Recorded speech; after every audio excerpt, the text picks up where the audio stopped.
الله خالق كل شيء وهو على كل شيء وكيل. له مقاليد السماوات والأرض، والذين كفروا بآيات الله أولئك هم الخاسرون. قل أفغير الله تأمروني أعبد أيها الجاهلون؟ ولقد أوحي إليك وإلى الذين من قبلك لئن أشركت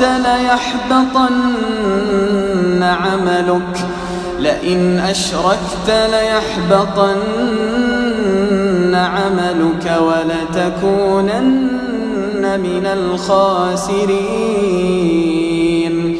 بل الله فاعبد وكن من الشاكرين. وما قدر الله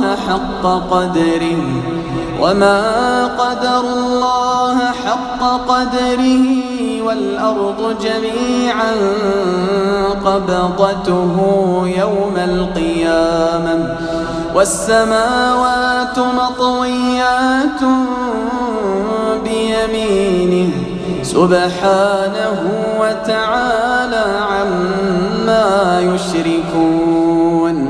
ونفخ في الصور فصعق من في السماوات ومن في الأرض إلا من شاء الله، ثم نفخ فيه أخرى فإذا هم قيام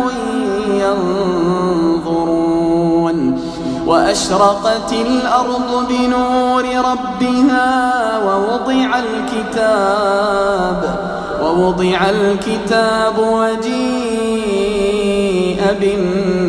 بالنبيين والشهداء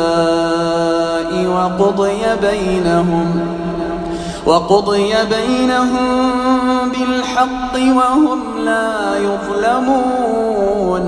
ووفيت كل نفس